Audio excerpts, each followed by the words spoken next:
കർത്താവ് നിങ്ങളോടുകൂടെ, അങ്ങേ ആത്മാവോടും കൂടെ. വിശുദ്ധ മർക്കോസ് അറിയിച്ച പരിശുദ്ധ സുവിശേഷത്തിൽ നിന്ന്. കർത്താവേ, അങ്ങേക്ക് മഹത്വം. അധ്യായം 5, 1 മുതലുള്ള തിരുവചന ഭാഗം. അക്കാലത്ത് യേശുവും ശിഷ്യന്മാരും കടലിൻ്റെ മറുകരയിൽ ഗരസേനരുടെ നാട്ടിലെത്തി. അവൻ വഞ്ചിയിൽ നിന്ന് ഇറങ്ങിയ ഉടനെ അശുദ്ധാത്മാവ് ബാധിച്ച ഒരുവൻ ശവകുടീരങ്ങൾക്കിടയിൽ നിന്ന് എതിരെ വന്നു. ശവകുടീരങ്ങൾക്കിടയിൽ താമസിച്ചിരുന്ന അവനെ ചങ്ങല കൊണ്ടുപോലും ബന്ധിച്ചിടാൻ കഴിഞ്ഞിരുന്നില്ല. പലപ്പോഴും അവനെ കാൽ വിലങ്ങുകളാലും ചങ്ങലകളാലും ബന്ധിച്ചിരുന്നെങ്കിലും അവൻ ചങ്ങലകൾ വലിച്ചു പൊട്ടിക്കുകയും കാൽ വിലങ്ങുകൾ തകർത്ത് കളയുകയും ചെയ്തിരുന്നു. അവനെ ഒതുക്കി നിർത്താൻ ആർക്കും കഴിഞ്ഞില്ല. രാപകൽ അവൻ കല്ലറയിൽക്കിടയിലും മലകളിലും ആയിരുന്നു. അവൻ അലറി വിളിക്കുകയും കല്ലുകൊണ്ട് തന്നെ മുറിപ്പെടുത്തുകയും ചെയ്തിരുന്നു. അകലെ വെച്ച് തന്നെ അവൻ യേശുവിനെ കണ്ട് ഓടി വന്ന് അവനെ പ്രണമിച്ചു.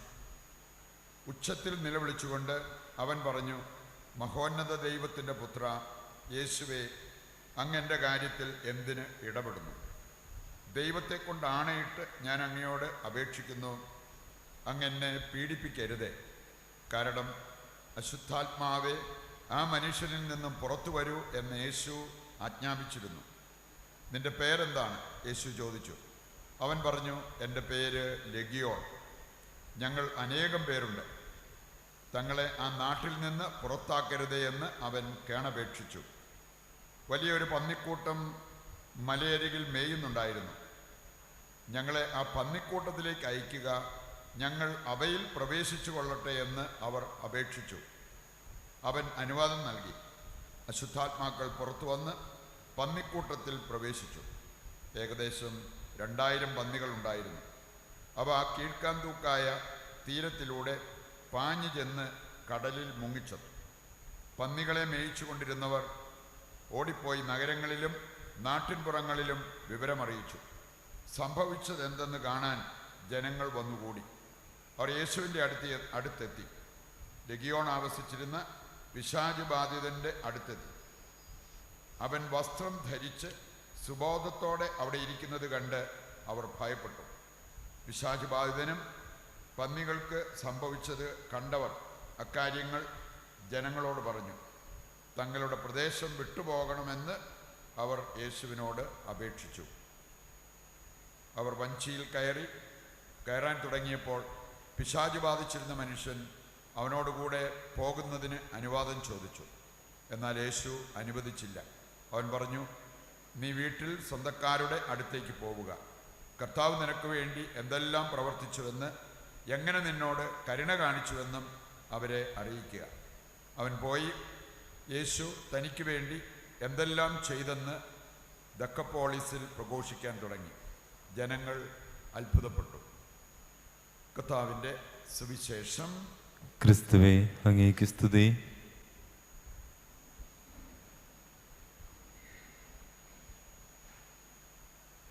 ഈശോയിൽ പ്രിയപ്പെട്ടവരെ, നമ്മളിൽ പലർക്കും അറിയില്ലാത്തൊരു കാര്യമാണ് അവഹേളനങ്ങൾ വരുമ്പോൾ അതിനെ എങ്ങനെ നേരിടണം.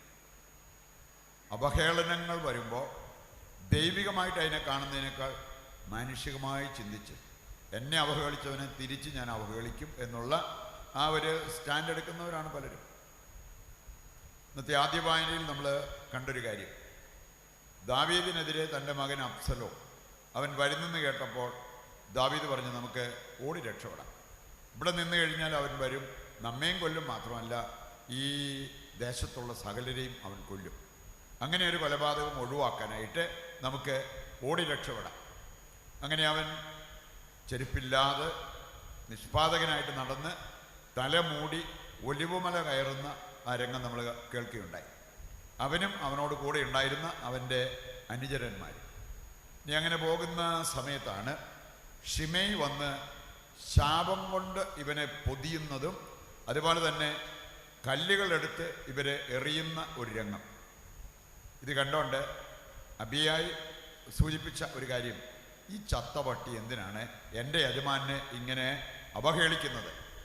ഞാൻ ചെന്നിട്ട് അവൻ്റെ തലവെട്ടി മാറ്റാം.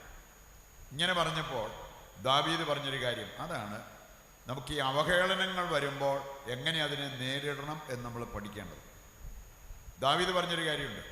ഒരുപക്ഷെ കർത്താവ് അവനെ അയച്ചതായിരിക്കാം ദാവീദിനെ ശപിക്കാൻ പറഞ്ഞു. ഞാൻ അതിന് മാത്രം തെറ്റുകൾ, പാപങ്ങൾ എൻ്റെ ഭാഗത്തു നിന്നും വന്നിട്ടുണ്ട്, ഞാൻ ചെയ്തിട്ടുണ്ട്. അപ്പം അതുകൊണ്ട് അതിനൊരു പരിഹാരമായിരിക്കാം ഇത്. ഈ അവഹേളനം ഞാൻ എടുക്കേണ്ടതുപോലെ എടുത്താൽ ദൈവത്തിന് എന്നോട് കരുണ തോന്നിയേക്കാം, ദൈവം എൻ്റെ മേൽ അനുഗ്രഹം ഭക്ഷിച്ചേക്കാം. ഈ തിന്മയെ നന്മ കൊണ്ട് വിജയിക്കണമെന്നുള്ളത് ദൈവവചന സന്ദേശമാണ്. റോമാലേഖനം 12:21 വായിച്ചാൽ അവിടെ പറഞ്ഞിട്ടുണ്ട്, തിന്മ കൊണ്ടല്ല തിന്മയെ വിജയിക്കാൻ പറ്റുക, നന്മ കൊണ്ടാണ് തിന്മയെ വിജയിക്കാൻ സാധിക്കുക. പറയുണ്ട് അവഹേളനങ്ങൾ വരുമ്പോൾ അതിനെ എടുക്കേണ്ടതുപോലെ എടുക്കാൻ സാധിക്കുന്നവർക്ക് ഒരുപാട് അനുഗ്രഹം ലഭിക്കും എന്നുള്ളത് നാം മനസ്സിലാക്കിയിരിക്കേണ്ട ഒരു കാര്യമാണ്. വിശുദ്ധ മദർ തെരേസ ഒരു പഠിപ്പിച്ച വലിയ ഒരു പാഠമുണ്ട്.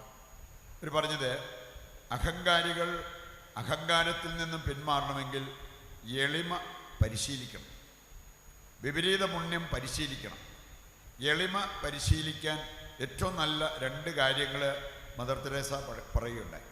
ഒന്ന്, നിന്നെക്കുറിച്ച് സംസാരിക്കുമ്പോൾ ഏറ്റവും മിനിമം സംസാരിക്കുക. സാധാരണ നമ്മളെക്കുറിച്ച് സംസാരിക്കുമ്പോൾ നമ്മൾ ചെയ്ത പോക്കൃത്തരമൊന്നും അല്ല പറയാറുള്ളത്. നമ്മുടെ വലിയ വലിയ കാര്യങ്ങൾ നമ്മളെ പൊക്കി പുകഴ്ത്തി നമ്മൾ പറയാറാണ്. അതിനുള്ള ഒരു പ്രവണതയാണ് നമുക്കുള്ളത്. അതുകൊണ്ടാണ് മദർ തെരേസ പറഞ്ഞത്, നീ നിന്നെക്കുറിച്ച് സംസാരിക്കുമ്പോൾ ഏറ്റവും മിനിമം സംസാരിക്കുക. ഒരുപാട് നന്മ ചെയ്യുന്നവരും അതേക്കുറിച്ച് ഒരുപാട് പാടി നടക്കാറില്ല, ആത്മീയതയുള്ളവരാണെങ്കിൽ. നിന്നെക്കുറിച്ച് നീ സംസാരിക്കുമ്പോൾ ഏറ്റവും കുറച്ച് സംസാരിക്കുക. രണ്ടാമതൊരു കാര്യം കൂടി പറഞ്ഞിട്ടുണ്ട്, അതാണ് ഇന്ന് നമ്മൾ ചിന്തിക്കുന്ന വിഷയം.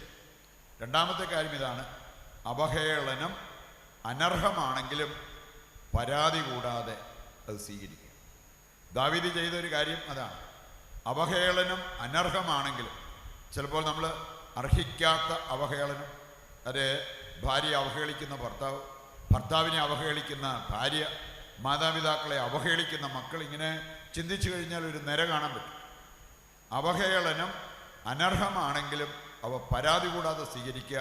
അപ്പോൾ നിനക്ക് എളിമയിൽ വളരാൻ സാധിക്കും എന്നാണ് വിശുദ്ധ മദർ തെരേസ പഠിപ്പിച്ചത്.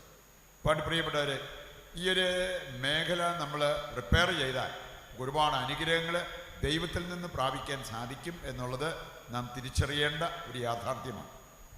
ഇന്നത്തെ സുവിശേഷ ഭാഗത്ത് നമ്മൾ കാണുകയുണ്ടായി, ഒരു പിശാച് ബാധിതൻ. മർക്കോസിൻ്റെ സുവിശേഷം 5-ാം അധ്യായത്തിലാണ് പിശാച് ബാധിതരെ കുറിച്ചുള്ള കാര്യങ്ങൾ വിശദീകരിച്ച് പറഞ്ഞിരിക്കുന്നത്. മറ്റേ സമാന്തര സുവിശേഷങ്ങളിൽ ഇതിൻ്റെ ഷോർട്ടർ വേർഷനാണ് നമുക്ക് ലഭിക്കുക. ഇവിടെ ഇത് വിശദീകരിച്ച് പറഞ്ഞിരിക്കുന്നത് കാണാൻ പറ്റും. ബൈബിൾ പണ്ഡിതന്മാരുടെ അഭിപ്രായത്തിൽ ഈ 5-ാം അധ്യായത്തിൻ്റെ ആദ്യത്തെ 20 വചനങ്ങൾ, അതാണ് നമ്മൾ വായിച്ചു കേട്ടത്. 20 വചനങ്ങൾ നമ്മൾ വായിക്കുകയാണെങ്കിൽ സാത്താൻ്റെ 10 സാന്നിധ്യ ലക്ഷണങ്ങൾ നമുക്ക് കണ്ടെത്താൻ പറ്റും. എന്ന് പറഞ്ഞാൽ, അശുദ്ധാത്മാവ് എന്നിൽ പ്രവർത്തിക്കുന്നുണ്ടോ, ദൈവാത്മാവാണോ അശുദ്ധാത്മാവാണോ എന്നെ ഓരോ നിമിഷവും നയിച്ചുകൊണ്ടിരിക്കുന്നത് നമുക്ക് തിരിച്ചറിയാൻ പറ്റും. ഇന്ന് ഒരുപക്ഷെ സാത്താൻ്റെ പ്രവർത്തനം ഉണ്ടെങ്കിലും ചിലരെ സംബന്ധിച്ചിടത്തോളം അവർക്ക് അംഗീകരിക്കാൻ പാടാം. ഒരു വിടുതൽ പ്രാർത്ഥന അത് അവർക്ക് വേണ്ട, എനിക്ക് അങ്ങനെ അശുദ്ധാത്മാവില്ല, ഒന്നുമില്ല എന്ന് പറയും. പക്ഷേ ഈ അശുദ്ധാത്മാവിൻ്റെ സാന്നിധ്യ ലക്ഷണങ്ങളെല്ലാം അവരിൽ ഒരുപക്ഷെ പ്രകടമായിരിക്കാം. ഇന്നത്തെ സുവിശേഷ ഭാഗത്ത് നമ്മൾ കേട്ടു സാത്താൻ്റെ ചില പ്രത്യേകതകൾ. അത് ഈ പിശാച് ബാധിച്ച വ്യക്തിയുടെ സ്വഭാവത്തിൽ പ്രകടമായ കാര്യങ്ങളാണ്. അവൻ വസ്ത്രം ധരിക്കാറില്ലായിരുന്നു. ഡീസൻ്റായിട്ട് വസ്ത്രം ധരിച്ച് നടക്കാതിരിക്കുന്നതിൻ്റെ പിന്നിൽ ചിലപ്പോൾ ഇങ്ങനത്തെ ചില ദുരാത്മാവിൻ്റെ പ്രവർത്തനം ഉണ്ടാകും. എന്ന് പറഞ്ഞാൽ നമ്മുടെ മാന്യമായിട്ട് നമ്മൾ നടക്കാൻ വേണ്ടിയാണ് വസ്ത്രധാരണം. ഇനി അതിൽ നിന്നും വ്യത്യസ്തമായ ഉദ്ദേശങ്ങളോടുകൂടി നമ്മൾ വസ്ത്രധാരണം നടത്തുന്നത് അത് ശരിയല്ല എന്ന് നമ്മൾ മനസ്സിലാക്കണം. സുബോധം വന്നപ്പോഴാണ് ഈ അശുദ്ധാത്മാവ് ബാധിച്ചവൻ വസ്ത്രം ധരിച്ച് സുബോധത്തോടെ അവിടെ ഇരിക്കുന്നത് അവർ കണ്ടു. അവർക്ക് അതിശയമായി, വിസ്മയനീയമായൊരു കാര്യമായിട്ട് അവരതിനെ കണ്ടതായി നമ്മൾ വായിച്ചു കേട്ടതാണ്. മാത്രമല്ല, അവൻ ചെയ്തിരുന്ന മറ്റൊരു കാര്യം, ബന്ധനാവസ്ഥയിലാണ്. അവനെ എങ്ങനെയെങ്കിലും ബന്ധിച്ചിടാനായിട്ട് ആൾക്കാർ പരിശ്രമിച്ചു. ആ ചങ്ങലകൾ പോലും വലിച്ചു പൊട്ടിക്കുന്ന അവസ്ഥ. അസാധാരണമായ ശക്തി പരിശുദ്ധാത്മാവ് വരുമ്പോൾ നമുക്കുണ്ടാകാം. അതുപോലെ തന്നെ അശുദ്ധാത്മാവ് വരുമ്പോഴും നമുക്കുണ്ടാകാം. അസാധാരണമായ ശക്തി, അസാധാരണമായ സിദ്ധി, ഇതെല്ലാം അശുദ്ധാത്മാവിന് നൽകാൻ പറ്റും. അതുകൊണ്ട് നമ്മളിൽ പ്രകടമാകുന്ന ഈ ശക്തി, അസാധാരണ ശക്തി ദൈവത്തിൽ നിന്നുള്ളതാണോ അശുദ്ധാത്മാവിൽ നിന്നുള്ളതാണോ എന്ന് നമ്മൾ തിരിച്ചറിയും. മറ്റൊരു കാര്യം നമ്മൾ കണ്ടു, അലറി വിളിച്ചുകൊണ്ടിരുന്ന ഒരു മനുഷ്യനായിട്ട് അവനെ അവതരിപ്പിച്ചിരിക്കും. ഇന്ന് ചിലരെ കാണാൻ സാധിക്കും, നോർമൽ അവസ്ഥയിൽ അവർക്ക് സംസാരിക്കാൻ പറ്റിയല്ല. ഇനി അവരെന്തെങ്കിലും പറഞ്ഞു കഴിഞ്ഞാൽ അലറിക്കൊണ്ടാണ് പറയുന്നത്. അത് തിന്മയുടെ ഒരു സ്വാധീനത്തെ സൂചിപ്പിക്കുന്നു. ഒരു വിടുതൽ പ്രാർത്ഥന നല്ലതാണ് എന്നുള്ളത് നാം തിരിച്ചറിയേണ്ട ഒരു കാര്യമാണ്. വീണ്ടും നമ്മൾ കാണുകയാണ്, അവൻ തന്നെ മുറിപ്പെടുത്തിക്കൊണ്ടിരുന്നു.